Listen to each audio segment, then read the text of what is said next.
Facebook versus YouTube ads. No one has compared these two quite like we are about to today. We spent over $1.5 million in ads between these two platforms, and after hundreds of thousands of dollars in testing them against each other, we've condensed everything we've learned into this one video. We're going to be assigning points to each platform in areas where they outperform the other. We have a total of 6 categories in which we will assign points and crown the winner at the end. And so that this is as fair as a competition as possible, I am joined by our Facebook ad guru, Carter Hogan. Both Carter and I have years of Facebook ad experience, but as of the last 3 years, I've completely jumped ship away from the Facebook ad world and into the YouTube ad world. So ultimately, we don't care who wins this contest. We use both platforms and have run millions of dollars of revenue through both. This comparison is by no means perfect, and there are hundreds of ways to interpret our findings, but in our experience, these are the most important variables to test, and understanding them could easily save yourself thousands of wasted money in tests and failed experiments. And spoiler alert, these platforms are very different, and each has their own strengths and weaknesses. Now, what might be a deal breaker for you and your business might not be for someone else. Now, we are going to be conducting this face-off in the following 6 categories: targeting capability,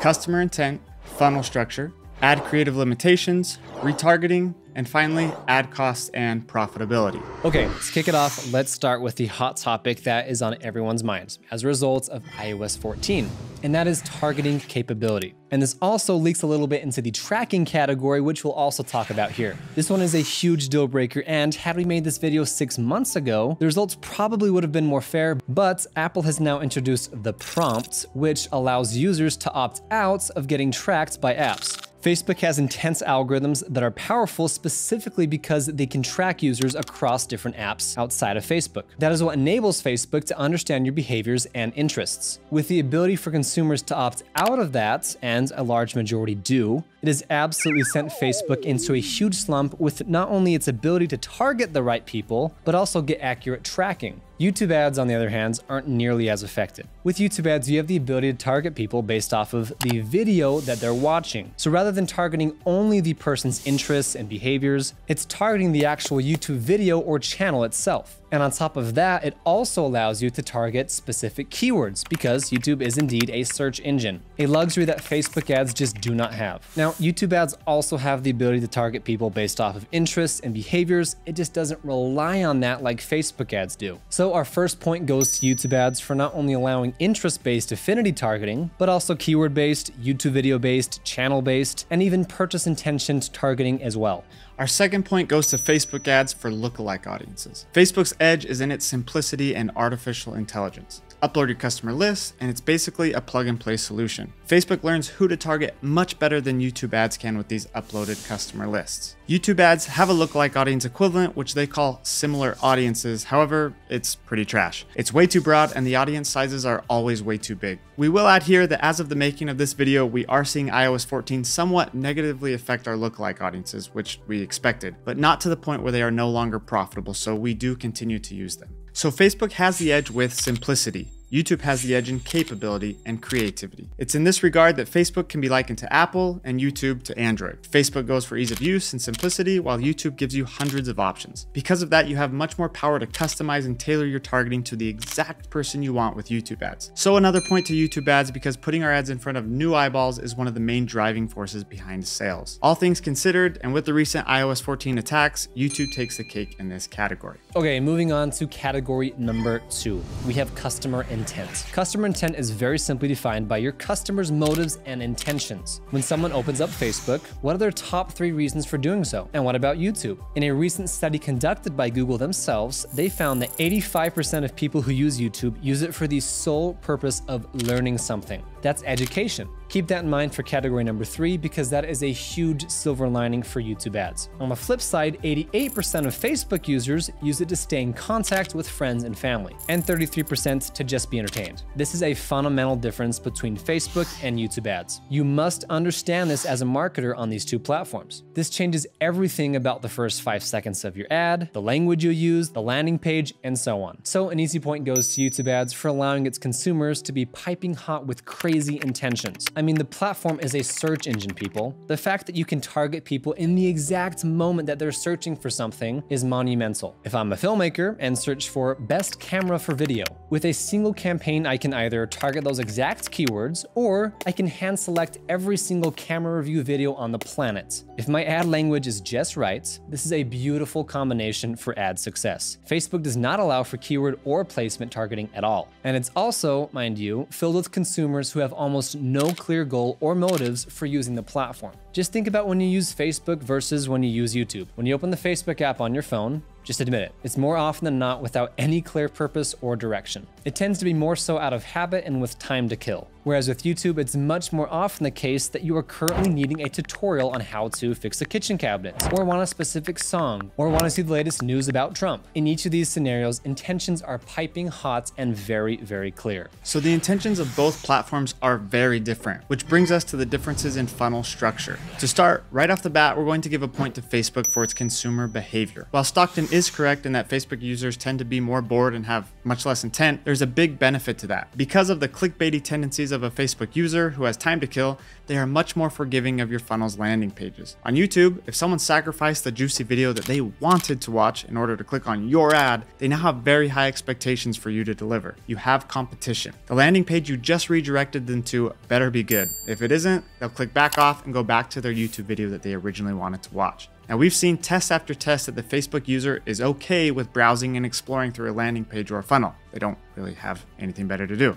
Which takes us to one of the key ingredients to scaling profitably on YouTube ads specifically. YouTube ads actually have a big advantage here, so long as you set up the funnel correctly. The funnel structure on YouTube ads has to be heavily focused on education. If it's not, like Carter just said, they'll bounce. And I teach in depth how to go about creating such an education-focused funnel in our mini course, YouTube Ads Pro. So I won't go in depth here, but point goes to YouTube ads for being much more tailored to those in the info product space. And after scaling an 8 and 7-figure online course, that is our bread and butter. Okay, our fourth category is ad creative and visuals. To start, Facebook has a huge edge here with the ability to add headlines, subtitles, and thumbnails. Now, that's not to say that you can't add those things to YouTube ads. You can, after Google released the YouTube vertical ad, which allows you to create 9x16 vertical ads. But Facebook has conditioned its users to consume ads with really catchy headlines and clickbaity thumbnails. YouTube viewers just aren't used to seeing that at all. So by trying to copy that same style of ad over to YouTube, it completely flopped for us. For example, we ran the same ad with the same headlines on YouTube and Facebook ads, and after about $800 in testing, YouTube ads brought back about a $2 cost per click, while Facebook brought back a 50-cent cost per click. That was 4 times the amount of clicks on Facebook simply because that particular format of ad is just built for Facebook users, not YouTube. We'll get to this more in our 5th category, but the ability to add headlines to the tops of your videos makes a huge difference. Point goes to Facebook for much more ad creativity and supplementary headlines and thumbnails. Every single ad we launch, the first thing we A/B test is the headline. We'll make 3 to 4 variations, and as you can see on our most recent test, we have 2 clear winners here with 2 times cheaper cost per clicks and cost per leads. The ad copy, thumbnail, and video were all the same. The only thing that was changed was the headline. Facebook allows for 4x5, 1x1, and a 16:9 aspect ratio, allowing for tons of creativity with the headlines you test, and subtitles, which also help with retention. Another point goes to Facebook for being much easier to A/B test with. I can throw in 3 separate headlines, all getting equal ad spend, and by the end of 7 or so days, I can declare a very clear winner. Whereas on YouTube ads, A/B testing gets much messier. The biggest reason being that YouTube's ad groups don't work the same way that they do in Facebook ads ad sets. If you create 3 different ad groups within a campaign on YouTube ads, it will favor whichever one it thinks is doing the best, which totally defeats the purpose of an A/B test. Because we end up with one ad group getting $100 in ad spend, and the other 2 groups got less than $10 total. Another ginormous advantage that Facebook ads has is its social proof. Or in other words, comments, likes, and shares. With YouTube ads, all 3 of those are off the table. No one sees comments or likes on a YouTube ad, period.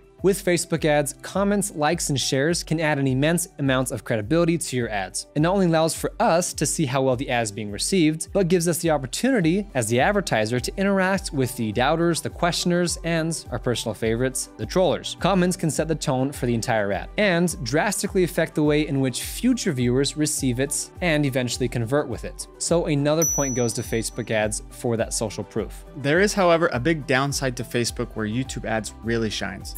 96% of YouTube videos are watched with the sound on, while 85% of Facebook videos are watched with the sound off. This is a huge defining characteristic of the two platforms. With the sound off on Facebook, it forces you to have really strong mute-friendly thumbnails, headlines, and images, which means sometimes if the viewer doesn't watch past the first 3 seconds, your ad doesn't even get to see the light of day. Whereas on YouTube, the viewer is forced to watch at least 5 seconds of the ad with the sound on. This gives a tremendous advantage to YouTube ads, giving you the opportunity to hook someone's attention and get them to keep listening to your ad. We have a full section in the course on how we script captivating hooks and headlines that have led us to generating 8 figures in sales for our courses. But point to YouTube ads for increasing your margin for error and captivating someone's attention and retaining them throughout the rest of the ad. Okay, moving on to category number 5, that is retargeting. Now, I've spoken with many advertisers who say that retargeting drives the majority of their sales. And we have personally found retargeting to add up to 6 figures in extra revenue for our online businesses. YouTube allows for display network ads, which are photo ads that appear on any and all websites that allow for ads. You have to remember YouTube is owned by Google, so you can run ads on virtually any site searchable on Google.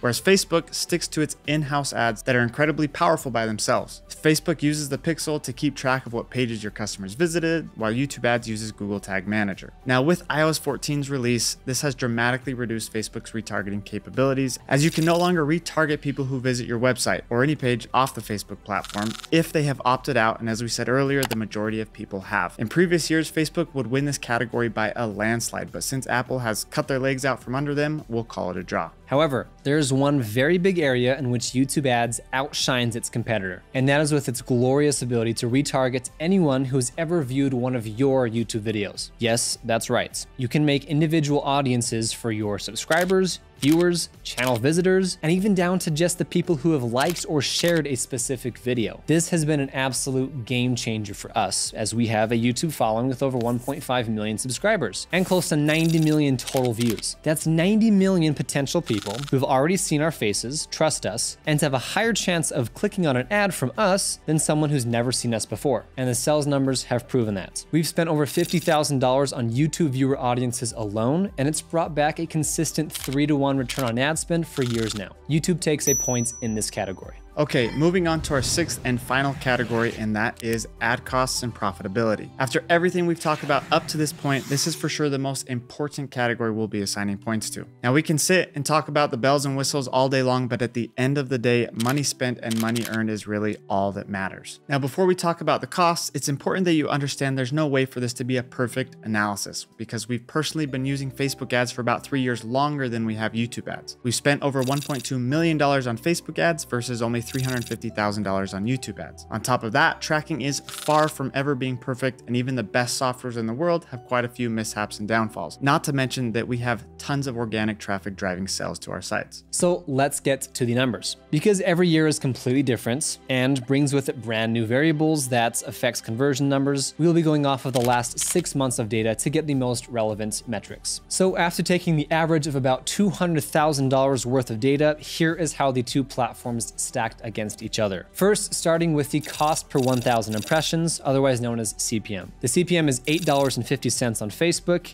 and $15 on YouTube. So as far as just getting more eyeballs on your ad for cheaper, Facebook takes the cake on this one. Point goes to Facebook in the CPM category. But keep in mind, your CPM on either of these platforms is determined by a lot of factors. Some audiences we target can get us $5 CPMs, but absolutely trash cost per clicks and CPL numbers. So CPM is far from the most important metric. Which leads us to an even more important metric, cost per click. The total average cost per click is 85 cents on Facebook and 84 cents on YouTube, so pretty much identical. Now, the cost per click is one of the most important metrics to us personally. If you don't get a click, nothing else matters in your funnel. It all starts with a click, and these two platforms are quite literally equal in this regard, so we'll call this one a draw. But when we look even deeper into the click data, we find that Facebook has a click-through rate of 2% versus YouTube's 1.75%. Click-through rate is calculated by dividing the number of people who see our ads by the number of people who click on our ads. So even a 0.25% improvement can mean the difference in thousands of more clicks. Point to Facebook for a better click-through rate. Next is our cost per lead. We've got some fresh out of the oven data ever since iOS 14 hit. So if we look into how many leads came in the last 3 months, Facebook brought in a total of 3,903 leads, and YouTube ads brought in 5,065. What makes this data even more compelling is that YouTube ads brought in significantly more leads with significantly less ad spend, resulting in Facebook giving us a total cost per lead of $5.50. $2.50 versus YouTube's $2.80 cost per lead. So a huge point goes to YouTube ads in this metric. So despite Facebook getting cheaper CPMs and CPCs, at the end of the day, a lead is much more valuable than a click or an impression. And this is precisely where the intent-filled YouTube viewer shines. Because of those clear intentions that YouTube viewers have, if your ad and the US of your funnel can show promising value that is focused on education, YouTube ads are a lead-generating monster. Now let's get to the most important metric, and that is total return on investment. Now, even with super expensive tracking softwares and years of Pixel and Google Tag Manager expertise under our belt, it's still impossible to give a perfect representation of the ROI from each of these platforms. Like we mentioned before, we have a lot of organic traffic.